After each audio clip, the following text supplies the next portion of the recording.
Hello बच्चों, स्वागत है आप सभी का।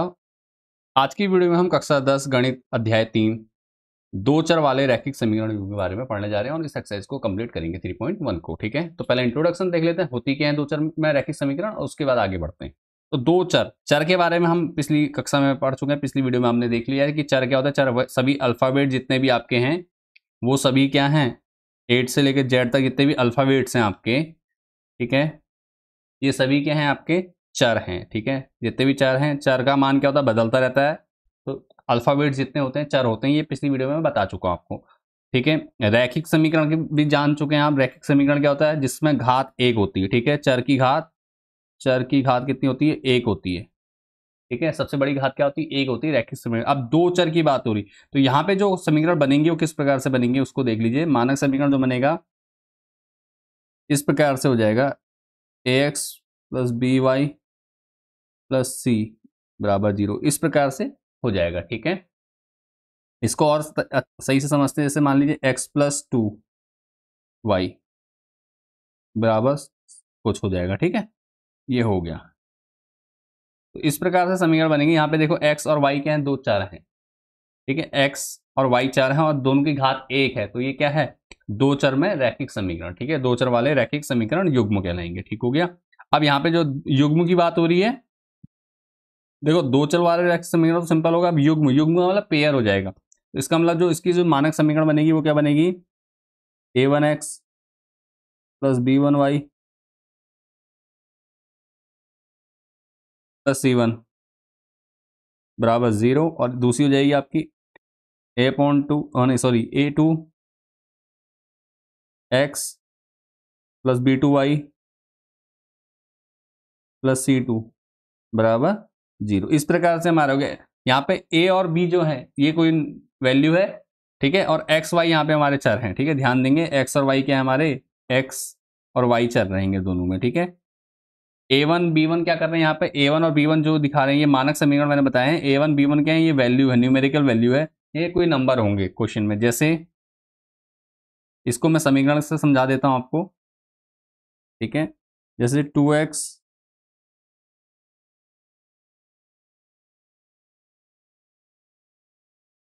प्लस 3y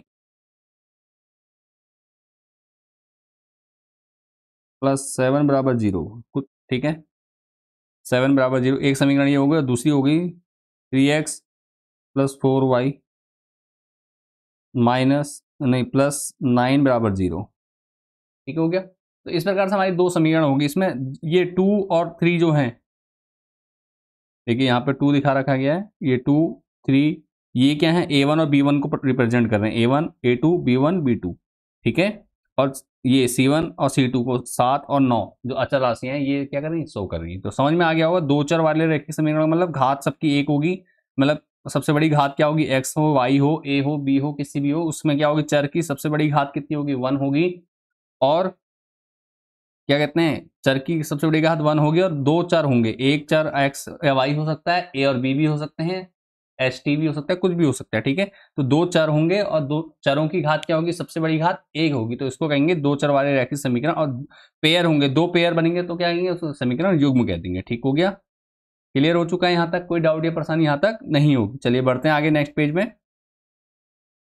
देखिए अब कुछ नियम है यहाँ पे कुछ, तो उनको देख लेते हैं। क्या चीज है, देखो समीकरण के व्यापक रूप।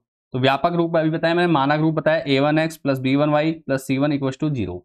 ठीक है, a1x plus b1y plus c1 बराबर 0, और a2x plus b2y plus c2 बराबर 0। ये दो समीकरण दे रखी हैं, दो समीकरण पेयर हो गया, मतलब समीकरण युग्म है आपके पास दो। ठीक है, रैखिक समीकरण युग्म दो चर में। चर कौन से, इसमें x y, इधर भी x y, ये दोनों क्या है, चर है। ठीक हो गया। तो आगे क्या है, के गुणांकों के अनुपातों की तुलना करके हम यह निर्धारित कर सकते हैं। ठीक है, तो इनके गुणांकों की तुलना करके हम क्या निर्धारित कर सकते हैं, देखिए यदि a1 अपॉन a2, देखो a1 और a2 ये क्या है, गुणांक है, किसके, x के गुणांक है, x के गुणांक देखो।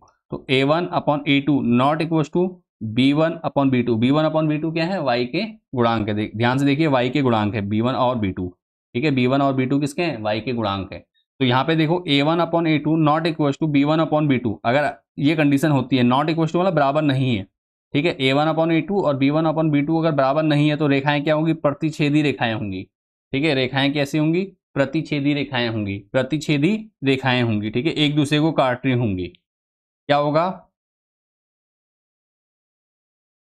जैसे मान लीजिए हमने एक ग्राफ बना लेते हैं, सिंपल छोटा सा ग्राफ, ये आपका एक्स अक्ष है और ये वाई अक्ष है, ठीक है। अब इसमें कोई रेखा है, मान लो ऐसा करके कोई लाइन हमने ऐसे करी ड्रॉ, ये एक समीकरण की लाइन है और दूसरी समीकरण की लाइन इस प्रकार से जा रही है, ठीक है। तो ये यहाँ पे एक जगह पे क्या कर रही है, प्रतिच्छेद कर रही है, ठीक है, इस बिंदु पर प्रतिच्छेद हो रहा है यहाँ पर, ठीक है ना। तो इस बिंदु पर प्रतिच्छेद हो रहा है, तो एक बिंदु पर प्रतिच्छेद करें तो इस कंडीशन में क्या होगा, a1/b2 not equal to b1/b2 जब होगा तो ये कंडीशन बनती है हमारी, ठीक है, कि प्रतिच्छेदी रेखाएं होंगी, रेखाएं एक दूसरे को काट करेंगी, एक बिंदु पे काटेंगी, ठीक है, प्रतिच्छेदी रेखाएं होंगी तो एक बिंदु पे काटेंगी, ध्यान रखना है, ठीक है। इन्हीं नियमों पर हम आगे सवाल करेंगे, यही सूत्र हमें याद रखने हैं, इन्हीं पर हमारे आगे क्वेश्चन एक्सरसाइज के सॉल्व होंगे। तो आपने क्या करना है, अच्छे से देख लेना है इनको। तो a1/a2 not equal to b1/b2, तो रेखाएं क्या होंगी, प्रतिच्छेदी होंगी, प्रतिच्छेदी रेखाएं क्या, यहां देख लो, ये ध्यान में रखना है, ठीक है, प्रतिच्छेदी रेखाएं मतलब ये लाइनें कट रही हैं, तो ठीक है, सीधे इसी से याद रख लो आप, यहाँ पे नॉट इक्वल टू का मतलब प्रतिच्छेद करेंगे, एक बार काटेंगे, ठीक है, बराबर को एक बार काट रहे हैं तो प्रतिच्छेद करेंगे, सिंपल, ठीक है।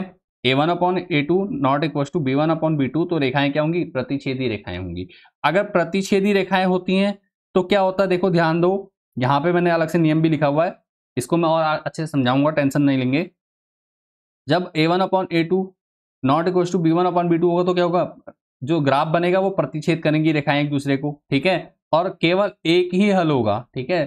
तो जो इसका हल निकलेगा, एक बार काट रहा तो केवल एक ही हल होगा बेटा इसका, a1/a2 not equal to b1/b2 अगर होता है तो ग्राफ में क्या होंगे, रेखाएं एक दूसरे को प्रतिच्छेद करेंगी और इनका केवल एक आएगा। जब बीजगणितीय हल निकालेंगे, जब इसको हम हल करेंगे तो वहां पे केवल क्या आएगा, एक हल आएगा, ठीक है, केवल एक ही हल आएगा इसमें, अद्वितीय हल, कोई दूसरा हल नहीं आएगा, ठीक हो गया।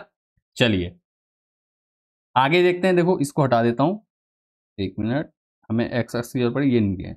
अब क्या करेंगे, देखो नेक्स्ट कंडीशन है a1/a2 equal to b1/b2 equal to c1/c2, इसका मतलब x का गुणांक a1 x का गुणांक a2 बराबर किसके होगा, b1/b2 और अचर पद c1/c2, ये अगर आपस में बराबर होते हैं इनका अनुपात, ठीक है, अगर a1/a2 equal to b1/b2 equal to c1/c2 तो रेखाएं संपाती होंगी, ठीक है, रेखाएं संपाती होंगी। अब संपाती रेखाएं का मतलब क्या है, देखो संपाती रेखाओं का मतलब है, मान लो आपकी एक लाइन ऐसी बनी, दो समीकरण थी, एक समीकरण की लाइन ऐसी बनी और दूसरी समीकरण की लाइन भी इसी के ऊपर से ड्रॉ हो जाती है, ठीक है, दोनों लाइन एक दूसरे के ऊपर से चलती, तो इस प्रकार की रेखाओं को क्या कहते हैं, संपाती रेखाएं, ठीक है, क्या होंगे, संपाती रेखाएं, ठीक है। जब तीनों बराबर होंगे, देखो a1/a2 is equal to b1/b2 is equal to c1/c2, तो रेखाएं क्या होंगी, संपाती होंगी, ग्राफ क्या बनेगा, इस प्रकार का बनेगा, ठीक है, ध्यान देंगे, ठीक है, ग्राफ क्या होगा, एक लाइन के ऊपर दूसरी लाइन होगी, ठीक है। तो इस चीज का ध्यान रखते हुए मैं इसको थोड़ा सा हटाता हूं ऊपर वाले को, ताकि ये साथ ही चलेगा वैसे, क्योंकि मैंने एक के ऊपर एक कर दिया, कोई प्रॉब्लम नहीं है, ठीक है। तो क्या होगा, जब a1/a2 is equal to b1/b2 is equal to c1/c2, तो रेखाएं क्या होंगी, संपाती होंगी, ध्यान देंगे, संपाती का मतलब एक लाइन के ऊपर दूसरी लाइन चढ़ ली होगी, ठीक है, एक के ऊपर एक, तो इसको कहेंगे संपाती। अब जब संपाती होंगी, ठीक है, जब संपाती होंगी तो क्या होंगे, कई बार कई बिंदुओं पर काट रहा है ना, देखो रेखा जितनी बार बिंदुओं पर काट रहे हो वहां पे तो क्या होगा, अपरिमित रूप से अनेक हल हो जाएंगे, क्योंकि इस लाइन पे अनेक बिंदु हो सकते हैं और दोनों लाइनों पे अनेक बिंदु एक दूसरे को काट रहे हैं, तो इसलिए क्या होंगे, अपरिमित रूप से अनेक हल, ठीक है, अपरिमित रूप से अनेक हल होंगे किसके, अगर रेखाएं संपाती है, तीनों बराबर है, तीनों अनुपात a1/a2 equal to b1/b2 equal to c1/c2 अगर हैं तो क्या होंगी, रेखाएं संपाती होंगी और उसके अपरिमित रूप से अनेक हल होंगे, ठीक हो गया। इसके बाद देखिए नेक्स्ट कंडीशन क्या है, यदि a1/a2 is equal to b1/b2 not equal to c1/c2, ठीक है, a1/a2 और b1/b2 तो हैं इक्वल, लेकिन क्या c1/c2 इक्वल नहीं है, तो रेखाएं क्या होंगी, समांतर होंगी, क्या होंगी, रेखाएं रेखाएं समांतर होंगी। रेखाएं समांतर रेखाएं आप जानते हो क्या होती हैं, दोनों समीकरण, मान लीजिए एक समीकरण की जो लाइन है वो इस प्रकार से है और दूसरी की क्या है, ये है, तो इस प्रकार से होंगे और ये आगे बढ़ाने पर भी एक दूसरे को कहीं पे नहीं काटेंगे, अर्थात समांतर होंगी। तो इस प्रकार का ग्राफ मिलेगा कब, जब a1/a2 is equal to b1/b2 not equal to c1/c2 होंगी। तो रेखाएं क्या होंगी, समांतर होंगी।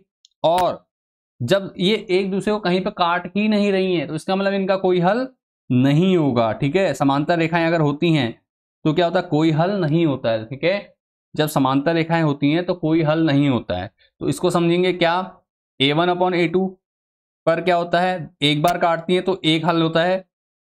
a1/a2 is equal to b1/b2 is equal to c1/c2 पर क्या होता है, रेखाएं कई बार काटती मतलब संपाती रेखाएं होती हैं, इसलिए क्या होते हैं, अपरिमित रूप से अनेक हल होते हैं। और उसके बाद a1/a2 is equal to b1/b2 not equal to c1/c2, तो रेखाएं क्या होंगी, समांतर होती हैं। ठीक है, तो समांतर रेखाएं कहीं पे एक दूसरे को प्रतिच्छेद नहीं कर रही हैं तो इसका मतलब समांतर रेखाओं का कोई हल नहीं होगा। ठीक है, तो हमें समझ में आ गया कि हमें अगर दो रैखिक समीकरण दिए गए हैं, ठीक है, और तो उनके गुणांकों का अनुपात की अगर हम तुलना करते हैं तो उनके गुणांकों के अनुपात के आधार पर हम ग्राफीय निरूपण और बीजगणितीय निरूपण से हमें क्या क्या चीजें पता चलती है। ठीक है, प्रतिच्छेद करेंगी एक बार तो केवल एक हल होगा, बार बार करेंगे मतलब संपाती होंगी तो अनेक हल होंगे, और समांतर होंगी तो कोई हल नहीं होगा। ठीक है, यहां तक समझ में आ गया, आगे बढ़ता हूं।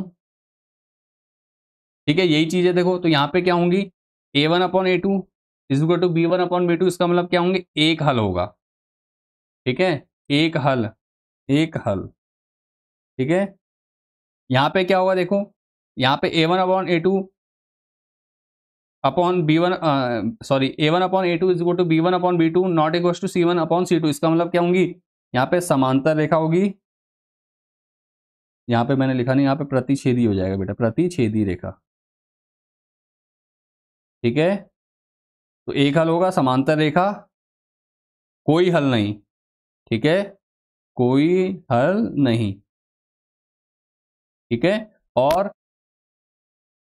a1/a2 is equal to b1/b2 is equal to c1/c2 होगा, तो क्या होंगे, संपाती रेखा, संपाती रेखा होगी। और क्या होगा, अनेक हल, अपरिमित रूप से अनेक हल। ठीक है, अपरिमित रूप से यहाँ पे क्या होंगे, अनेक हल होंगे। तो समझ में आ गया, कोई डाउट यहां तक, परेशानी यहां तक नहीं है। ठीक है, बीजगणितीय निरूपण हमने कर लिया, आगे बढ़ते हैं। एक चीज और ध्यान में रखना है, क्या, तो जब हमारे क्या होंगे, संगत असंगत के बारे में पता चलेगा। ठीक है, तो वही a1x plus b1y plus c1 equal to 0, तो a2x plus b2y plus c2 बराबर 0, दो समीकरण युग्म दिए गए हैं हमें। ठीक है, रैखिक समीकरण युग्म, तो क्या होगा, condition a1/a2 is equal to b1/b2 होगा। तो हम जानते हैं यहाँ पे क्या होंगे, ये प्रतिच्छेदी रेखाएं बनेंगे। प्रतिच्छेदी रेखाएं क्या होंगी, प्रतिच्छेदी रेखाएं में केवल एक हल होगा, जब एक हल होगा तो युग्म क्या होंगे, संगत होंगे। ठीक है, युग्म क्या होंगे, समीकरण युग्म क्या कहलाएंगे, संगत कहलाएंगे। ठीक है, ध्यान देने वाली बात है, जब condition a1/a2 not equal to b1/b2 होगी तो क्या होंगे, समीकरण संगत होंगे। जब हल मिलेगा एक तो संगत होंगे। ठीक है, एक हल मिलेगा तो संगत होंगे, ध्यान देंगे। उसके बाद a1/a2 equal to b1/b2 not equal to c1/c2, इस स्थिति में क्या होंगे, अर्थात यहाँ पे क्या रेखाएं समांतर हैं। ठीक है, रेखाएं समांतर हैं तो रैखिक समीकरण युग्म क्या होंगे, असंगत होंगे। ठीक है, जो रैखिक समीकरण युग्म क्या होंगे, असंगत होंगे। ठीक हो गया। इसके बाद a1/a2 equal to b1/b2 equal to c1/c2, इस स्थिति में रैखिक समीकरण युग्म क्या होंगे, संगत होंगे, आश्रित होंगे, आश्रित संगत कहते हैं इन्हें। ठीक है, आश्रित संगत कहलाएंगे। तो कंडीशन क्या हो गया, a1/a2 नॉट इक्वल टू और b1/b2 c1/c2, और b1/b2 और c1/c2 इक्वल होंगे तो क्या होंगे, आश्रित संगत होंगे। तो क्लियर हो गए यहां तक। अब ये चीजें जब हम आगे क्वेश्चन में प्रैक्टिकली यूज करेंगे तो आपको और अच्छे से समझ में आ जाएंगी, मैटर आपको जहां तक समझ में आ गया होगा। ठीक है, a1/a2 b1/b2 क्या है आपको पता चल चुके हैं, a1 b1 c1 और a2 b2 c2 क्या है, ये आपके गुणांक हैं, किसके समीकरण में दिए गए हुए। ठीक है, x और y के, ठीक है, चर के गुणांक हैं। क्लियर हो गया, तो यहां तक आप लोगों को सबको अच्छे समझ में आ गया होगा। तो चलिए अब बढ़ता हूँ आगे। और इतना अगर आप वीडियो देख चुके हैं और वीडियो समझ में आ रही, पसंद आ रही, तो वीडियो को दोस्तों के साथ शेयर जरूर कर दो। और अगर पहली बार चैनल पे आए तो चैनल को सब्सक्राइब जरूर कर लेना बेटा, ताकि आप लोगों को चैनल से जुड़ सकें और ऐसे ही और वीडियो आप लोगों को टाइम टू टाइम मिलती रहें।